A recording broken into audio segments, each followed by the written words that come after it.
Hi everyone, my name is Niall Curry and I'm a lecturer at the Centre for Academic Writing at Coventry University. Thanks for taking the time to watch my talk and I hope that you'll find it interesting and useful. So for my talk, what I'd like to do is I'd like to focus on corpus and contrastive linguistics and the analysis of meta-discourse using a combined approach of both corpus and contrastive linguistics. In order to be able to kind of substantiate what I'm talking about, I'm going to give you a little bit of information on some of the literature that has informed my thinking. I'm also going to talk to you about some of the data and methods that I use and the methods with which I analyze the data. And then we'll have time for a very brief discussion of some of the findings with some perspectives on how these may have implications for language pedagogy, as well as future directions for this study. So in terms of the literature that we can consider when discussing academic discourse in this global academy, one of the kind of more contentious spaces sits around the idea of the role of language in terms of giving an advantage or a disadvantage to those writing academically and publishing. So this idea of the linguistic disadvantage has been termed a myth, recognizing it as something that potentially is there but is not necessarily a major factor in determining publishing practices. Whereas for others it is found to be non-negligible in that while yes there may be other factors that impact the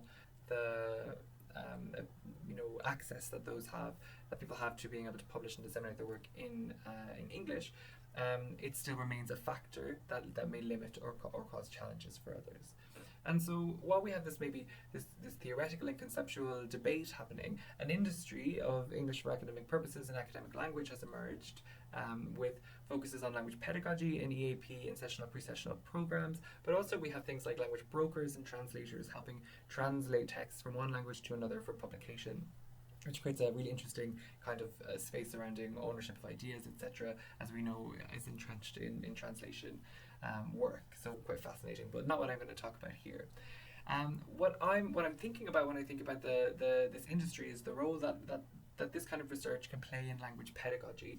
And corpus linguistics research and contrastive linguistics research both have had some kind of significant role to play in the development of English language pedagogies at least.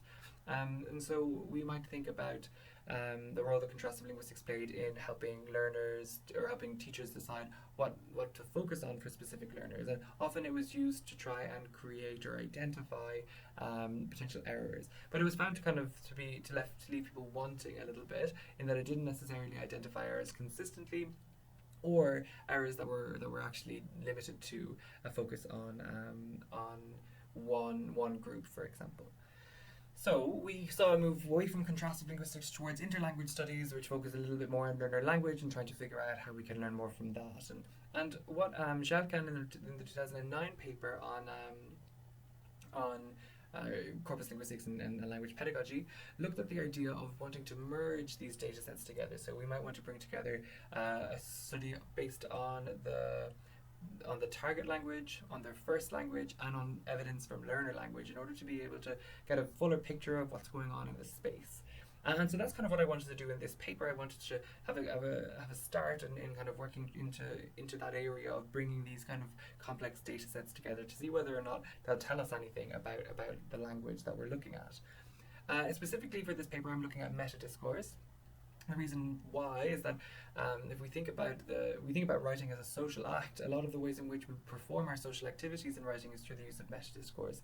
So we might expressly talk about how we interact with readers, how we demonstrate our own stance, and all of that is to communicate our position within certain communities. And often this is what is seen to be challenging for learners to be able to figure out how to position themselves within the community if they feel like their language is not necessarily allowing them to do so. So it's a worthwhile area of focus, and specifically within that I'm focusing for this talk on attitude markers, because it's an interesting space where French is seen to be quite authoritative and critical. English can be quite critical as well. So I wanted to see what the relationship was between the languages and then how that was translated by the learners, if at all. For this study then, I am combining these data sets together, and I'll give you a little bit of an overview of the data sets that I have. So initially I'm using the MEAT tool, Medicine and Linguistics Corpora. The Linguistics Corpora is about 640,000 words, the Medicine Corpora is 430,000 words, and these have all been manually tagged for all examples of meta-discourse in the texts based on a really large taxonomy.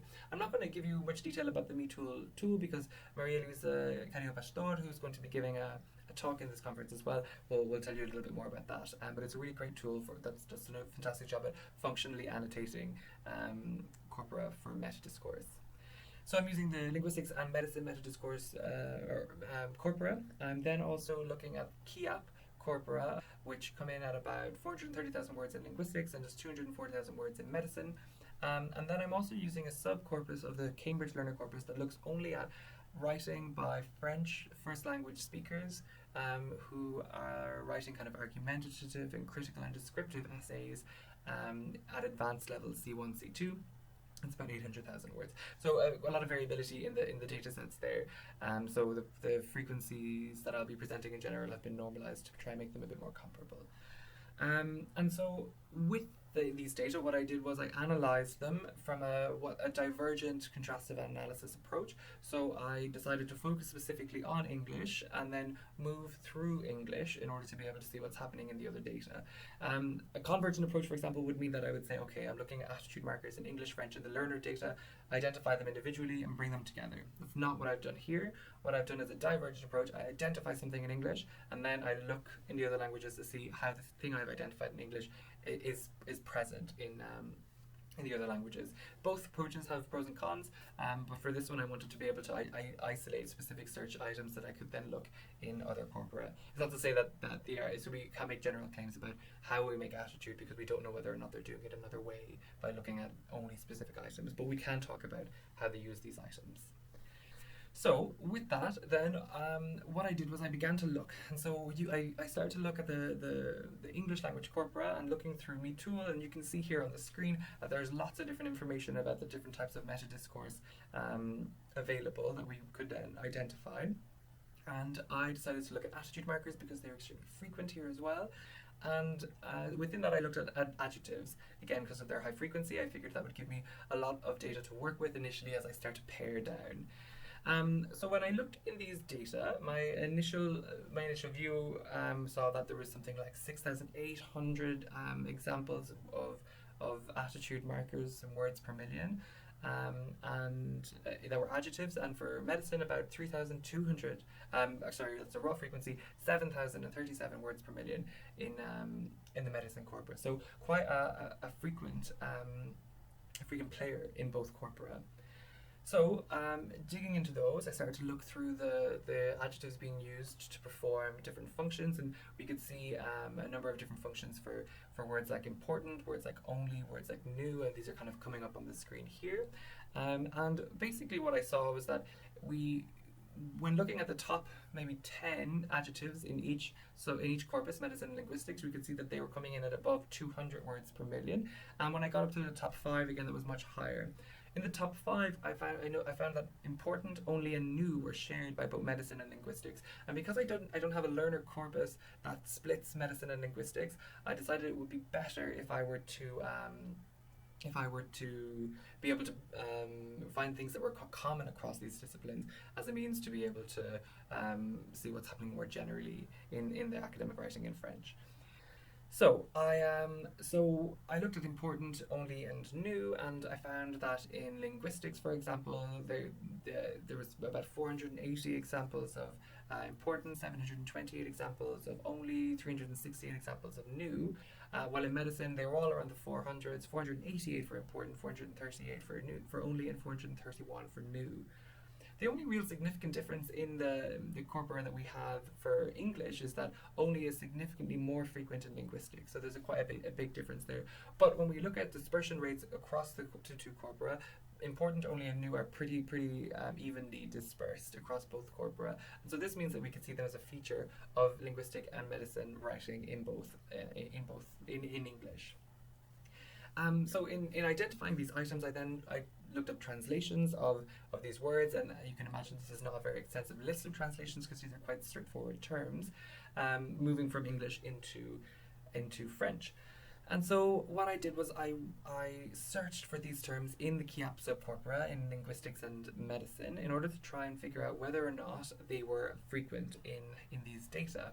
I manually tagged them in order to make sure that they shared a metadiscursive function of attitude marker in French, and then when I looked through them, I was able to pull out the kind of the statistics from these subcorpora about how evenly they were dispersed, etc.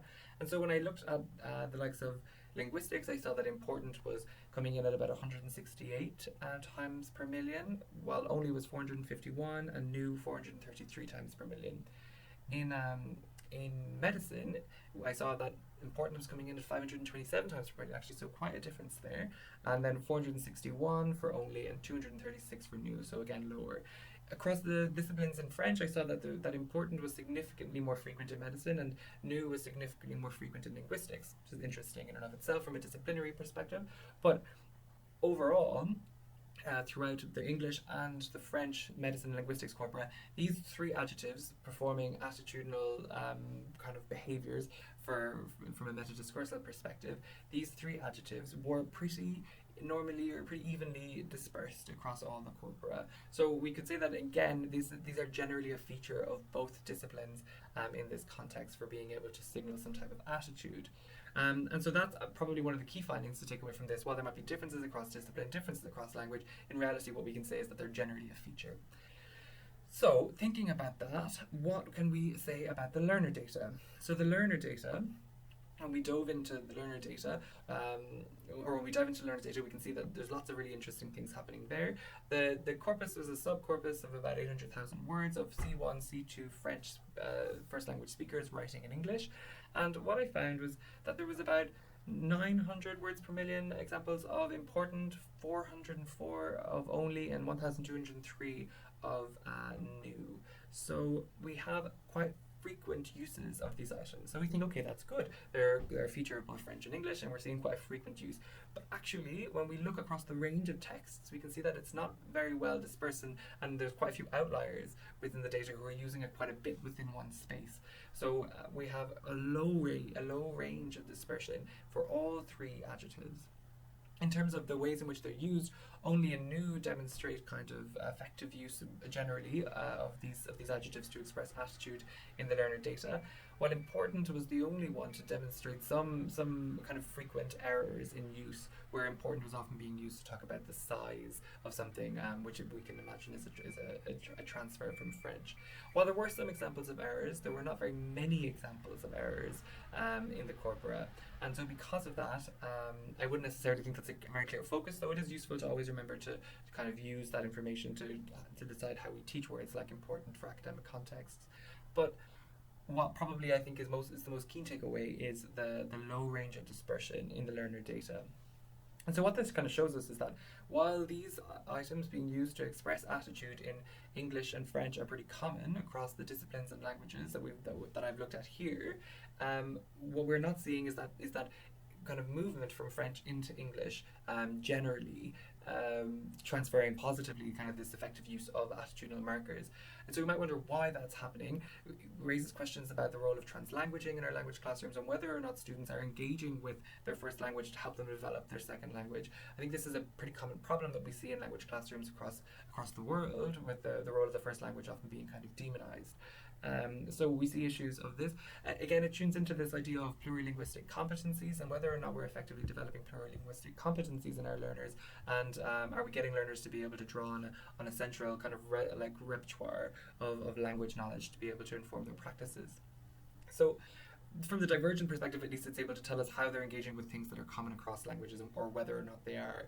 I think going forward, it would be interesting to think about these ideas and try and figure out how we can use this language data to give us an indication of maybe some problem areas in the pedagogies that we're seeing, and then to expand upon this, to look at further examples of meta-discourse from both a convergent and divergent perspective, which should allow us to be able to give a better picture of these three types of data from multiple perspectives in order to be able to identify, yes, areas of language that are worth teaching, but also it might be interesting to kind of think about these practices that learners are embedding in their written work, and whether or not those practices reflect effective writing strategies and effective learning strategies, and is there anything in our pedagogies that we can do to improve upon that.